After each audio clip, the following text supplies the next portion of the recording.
좋으신 하나님이 주시는 은총과 또 평화가 사랑하는 여러분들과 함께 하시기를 빕니다. 오늘은 대림절 3주입니다.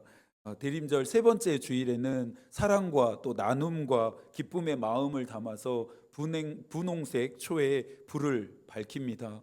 대림절은 그 어느 때보다 하나님의 사랑을 깊이 묵상하게 합니다.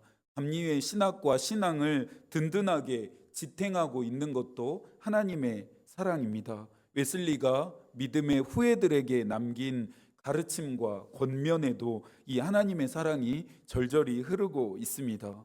웨슬리는 노년의 친구였던 엘리자베스 리치와의 대화에서 하나님의 사랑에 대해서 말했습니다. 하나님을 찬양할지어다. 우리는 하늘이나 땅에서 사랑의 하나님 외에 사랑보다 더 깊고 더 좋은 것은 존재하지 않는다고 생각한다. 웨슬리는 하나님의 사랑은 인간이 가질 수 있는 지고의 열망과 영광이라고 표현합니다. 세상에 존재하는 많은 종교들 중에서 사랑을 기반으로 하는 교리를 가진 종교는 기독교가 유일합니다. 그리스도의 오심을 기다리는 대림절, 그리스도인들의 영혼은 이 사랑으로 충만하게 됩니다. 하지만 하나님은 우리에게 베푸신 이 사랑을 독점하는 것은 경계하라 하셨습니다. 칼빈은 기독교 강요에서 우리의 영혼이 전적으로 하나님께 대한 사랑으로 가득 차면 그 사랑이 이웃을 향해서 저절로 흘러나오게 되어 있다 말했습니다. 그리스도인은 복의 통로입니다. 저희가 늘 복의 통로, 복의 근원이 되어지기를 기도하고 있죠. 하나님의 사랑은 그리스도인들을 통해서, 우리를 통해서 세상과 사람들에게, 그리고 피조 세계까지 골고루 나누어질 수 있어야 합니다. 하나님이 인간을 사랑하셔서 그의 아들을 세상에 보내주신 사건이 복음입니다. 그리스도의 오심이 그리스도인들에게만 기쁜 소식이 되지 않기를 바랍니다. 어두움으로 그늘진 이 나라에 고난과 재난과 환난으로 고통받는 자들에게까지 이 기쁨이 선사되기를 소망합니다. 우리가 이 기쁨을 선물하는 그리스도의 손과 발이 될 수 있기를 축복합니다. 스가랴 강의 마지막 시간입니다. 성서를 구성하고 있는 66권의 책들은 모두 소중한 교훈과 가르침을 담고 있습니다. 그 중에서도 예언서를 우리가 읽고 또 읽어야 하는 이유는 하늘의 뜻으로 현실을 바라보고 해석하기 위해서입니다. 예언자들에 의해서 당시 이스라엘의 사회가 변화되고 개혁되고 변혁되었던 것처럼 오늘날 예언자적 삶을 살아가는 그리스도인들을 통해서 우리의 세상은, 우리의 사회는 개혁되고 변화되고 변혁됩니다. 빛이 비추는 곳에 어둠이 떠나가는 것처럼, 소금이 썩어져 가는 것, 부패하는 것을 막는 것처럼 말입니다.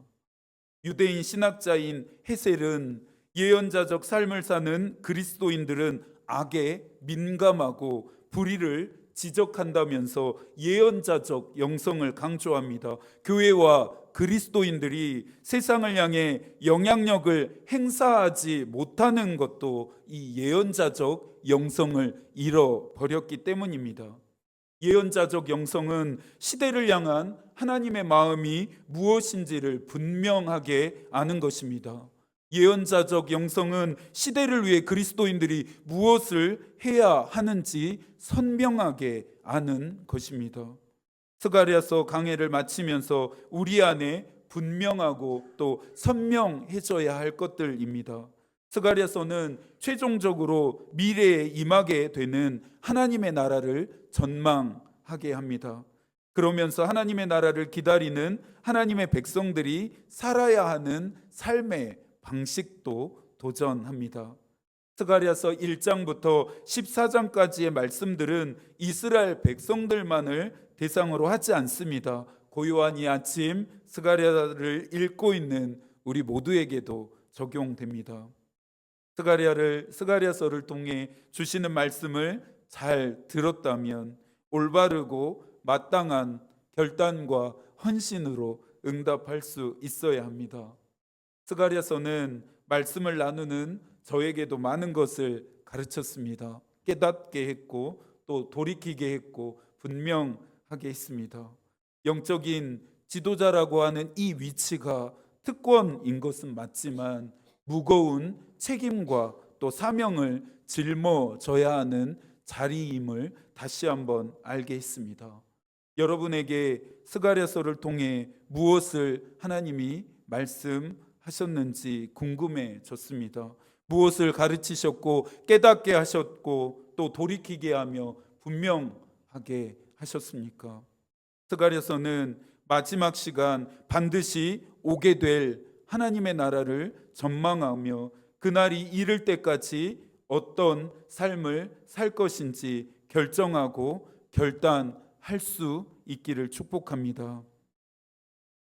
9장부터 13장까지 여호와의 날에 대해 말하면서 여호와의 날과 오시는 메시아를 연관시켜서 설명했다면 14장은 최종적으로 세상을 심판하시고 통치하시기 위해서 하나님 자신이 직접 오시는 것을 말합니다. 1절입니다. 여호와의 날이 이르리라. 그날에 내 재물이 약탈되어 내 가운데서 나누이리라. 2절. 내가 이방 나라들을 모아 예루살렘과 싸우게 하리니. 3절. 그때 여호와께서 나가사. 4절. 그날에 그의 발이 예루살렘 앞 곧 동쪽 감람산에 서실 것이요. 9절. 여호와께서 천하의 왕이 되시리니. 사람들에게 종말은 모든 것의 파멸, 모든 시간의 끝입니다. 그러나 스가랴서가 말하는 여호와의 날은 단순히 모든 것이 파멸되고 모든 시간이 끝이 남은 아닙니다. 그렇다면 하나님의 백성들에게는 희망이 남지 않기 때문입니다. 여호와의 날은 긍정과 긴장 사이에 있지만 14장에서 최종적으로 진술하는 그날은 긍정적인 견해로 마무리됩니다. 해피엔딩은 언제나 좋은 것 같습니다. 14장에서 말하는 여호와의 날은 승리의 날입니다. 그날에 남아 있는 자들은 하나님과 함께 승리의 기쁨을 나누게 됩니다. 하지만 이 승리를 만끽하기 전까지 고난을 통과해야 하고 또 인내해야 했습니다. 예루살렘을 포위한 민족들은 예루살렘을 황폐하게 하고 백성들을 해하게 하고 또 상하게 하면서 인구의 절반을 포로로 끌고 갑니다. 황폐한 땅에 무너진 이 땅에 절반의 사람들만이 남게 됩니다. 사람의 길이 끝난 곳에서 하나님의 길이 시작된다는 말이 있습니다.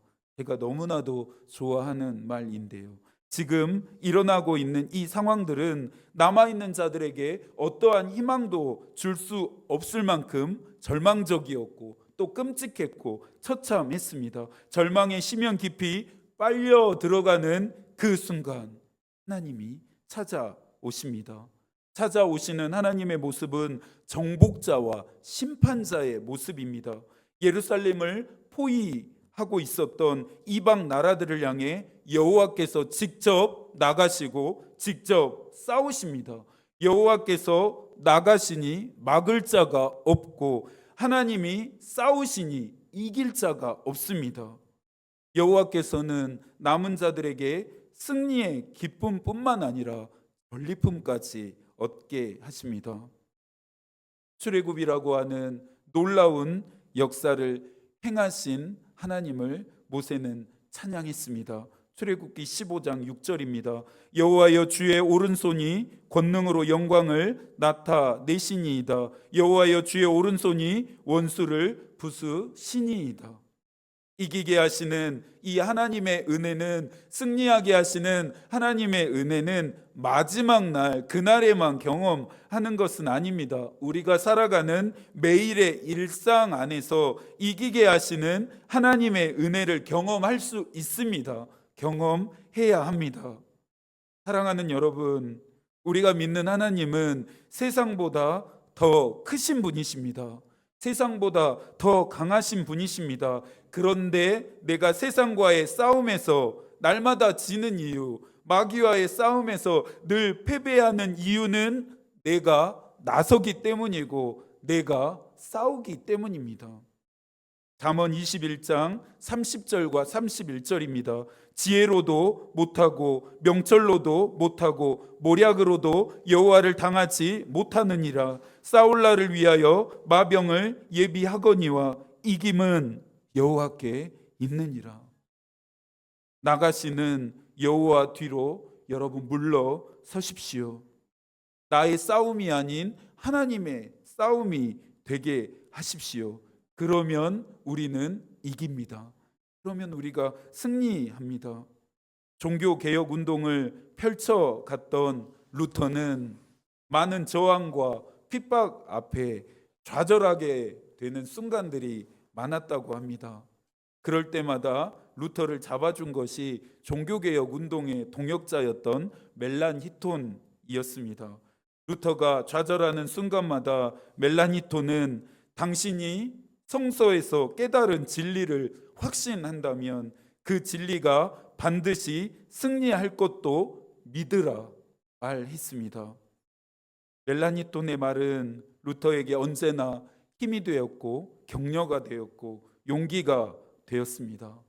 그러면서 이 루터와 멜란히톤이 언제나 함께 묵상하며 붙들었던 말씀이 있었는데요. 로마서 8장 31절입니다. 새 번역으로 읽어드리겠습니다. 그렇다면 이런 일을 두고 우리가 무엇이라고 말할 수 있겠습니까? 하나님이 우리 편이시면 누가 우리를 대적하겠습니까? 멀고 먼 목회의 여정을 남겨두고 있는 저에게도 너무나 힘이 되고 또 용기가 되는 말씀입니다. 사랑하는 여러분, 하나님의 말씀이 진리인 것을 믿으십니까? 성서가 사실인 것을 믿으십니까? 그렇다면 그 안에 기록되어진 약속들도 믿으십시오. 하나님의 살아 계심도 여러분들 믿으십니까? 그렇다면 세상과 사람보다 더 크신, 더 강하신 하나님을 바라보십시오. 그분이 우리를 사방으로 우겨싸는 문제와 어려움, 시험과 고난으로부터 반드시 이기게 하실 것입니다. 9절의 말씀을 함께 읽습니다.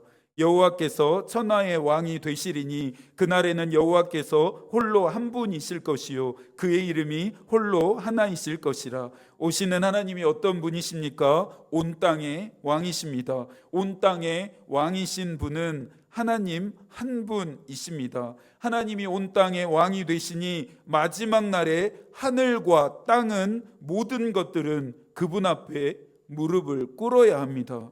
이 선포의 함의는 앞에서 말한 것처럼 그리스도인들에게는 승리를 주시는 하나님이심을 알게 하는 동시에 그리스도인들이 세상을 어떻게 바라보고 해석해야 하는지 그 세계관을 제시합니다. 이 선포는 이스라엘 백성들이 자신들의 나라를 멸망시킨 제국과 황제보다 더 크고 강하신 하나님께 속해 있음을 깨닫게 합니다. 우리가 믿는 하나님은 그리스도인들만의 왕이 아니십니다. 교회 안에서만 왕이 되시는 것이 아니십니다. 하나님은 천하의 왕이십니다. 하나님의 통치는 하늘과 땅 끝까지 미칩니다. 그분이 통치하시니, 그분이 다스리시니 어떠한 일, 어떠한 변화가 나타납니까? 11절입니다. 함께 읽습니다. 사람이 그 가운데 살며 다시 저주가 있지 아니하리니 예루살렘이 평안히 서리로다. 어느 때보다 이 구절이 우리의 마음에 큰 울림이 됩니다. 어제 저녁에 설교를 준비하다가 서재 창문 너머에 저녁 하늘을 한동안 넋놓고 바라보았습니다. 저절로 기도가 되었습니다. 하늘에 계신 우리 아버지여, 이 땅을 새롭게 하여 주옵소서. 이 땅을 고쳐 주옵소서라고 하는 기도가 나왔습니다. 이 나라의 공허와 또 혼돈과 깊은 흑암이 떠나가고 또 그리스도께서 비추시는 구원과 생명과 진리의 빛으로 맑아지고 밝아지기를, 토란함과 요란함과 어지러움은 사라지고 그리스도께서 주시는 평화로 고요하고 평화로워지기를 기도했습니다. 예언자 이사야가 꿈꿨던 평화로운 세상이 있습니다. 이사야 32장 16절과 17절입니다. 그때 정의가 광야에 거하며 공의가 아름다운 밭에 거하리니 공의의 열매는 화평이요 공의의 결과는 영원한 평안과 안전이라. 평화로운 세상은 정의와 공의로 가득한 세상입니다. 정의가 심겨지고 공의가 꽃피는 세상입니다. 공의의 열매는 평화이고 공의의 결과는 평안입니다. 평화는 하나님이 내려주시는 것이기도 하지만 인간들이 세워가야 하는 것이기도 합니다. 특별히 그리스도인들은 평화로운 세상을 일구는 사람들입니다. 여러분들이 가지고 있는 정치적인 신념들을 저는 존중합니다. 나라 안에 일어나고 있는 일들에 대한 개인적인 해석들이 한 분 한 분 다 다를 수 있음도 저는 인정합니다. 그러나 이것들보다 더 절실한 것이 있는데요. 이 나라를 향한 하나님의 마음과 뜻이 무엇이냐입니다. 그리스도인들은 이 나라를 향한 하나님의 마음을 알아야 합니다. 그리고 하나님의 마음을 끌어안고 기도할 수 있어야 합니다. 그 기도하는 사람들이 우리 교회여야 하고 또 우리여야 합니다. 무엇을 위해 기도해야 할까요? 다니엘은 우리가 무엇을 기도해야 할지 가르쳐 줍니다. 다니엘 9장 18절과 19절입니다.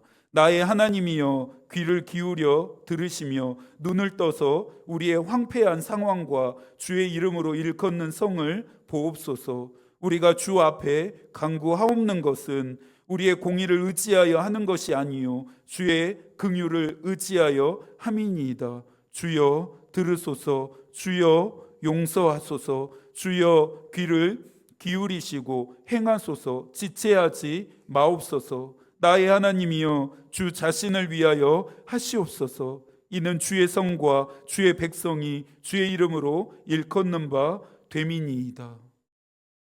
다니엘의 기도는 솔로몬이 성전을 봉헌하면서 드렸던 기도에 하나님이 응답하시며 말씀하셨던 내용과도 일치를 이룹니다. 이 땅이 새로워지고 고쳐질 수 있는 것은 인간의 노력, 그리스도인들의 노력도 있어야 하겠지만 최종적으로는 하나님이 이루셔야 합니다. 하나님이 은혜를 베푸시고 긍휼히 여겨 주셔야 합니다. 그래서 우리는 이 나라를 향한 진노 중에라도 긍휼을 잃지 않으시기를 간청해야 합니다. 들으시고 용서하시고 귀를 기울이시고 지체하지 않으시고 행하시기를 기도해야 합니다. 나라를 위해 기도하러 예배당으로 나오십시오. 나오실 수 없다면 여러분의 일상에서 자리와 시간을 구별해서 하나님께 나아가십시오. 스가랴 14장의 마지막 단락을 살펴보면서 그동안 함께 읽고 묵상해 왔던 스가랴 강해를 마쳐야겠습니다. 16절을 함께 읽습니다. 예루살렘을 치러 왔던 이방 나라들 중에 남은 자가 해마다 올라와서 그 왕 만군의 여호와께 경배하며 초막절을 지킬 것이라. 19절도 한 번 더 읽을까요? 애굽 사람이나 이방 나라 사람이나 초막절을 지키러 올라오지 아니하는 자가 받을 벌이 그러하니라. 스가랴서의 마지막 단락은 마지막 날인 그날에 일어나는 두 가지 변화에 대해서 말합니다. 먼저는 사람들의 변화입니다. 예루살렘을 치러 모인 모든 민족들은 예루살렘이 아닌 그들 가운데 함께 계시는 하나님과 싸워야 했습니다. 천하의 왕이 되시는 그분과 맞서게 된 것이죠. 수많은 군대가 진칠지라도 홀로 한 분이신 하나님으로부터 승리할 수 없습니다. 패배가 자명한 일이죠. 이스라엘 대신 나가셔서 싸우시는 하나님 앞에 이제는 모든 나라들이 무릎을 꿇고 경배합니다. 그러면서 이스라엘 백성들 뿐만 아니라 모든 이방 나라들까지 초막절을 지키게 될 것이라 말합니다. 왜 초막절일까요? 초막절은 한 해 동안 수확을 거두고 저장하면서 감사를 드리며 지킨 절기입니다. 그래서 초막절의 또 다른 이름이 수장절입니다. 그러면서 이 초막절은 이스라엘 백성들이 출애굽한 다음에 광야에서 초막을 치고 일주일 동안 하나님이 행하신 역사를 기억하고 기념하며 지킨 절기이기도 했습니다.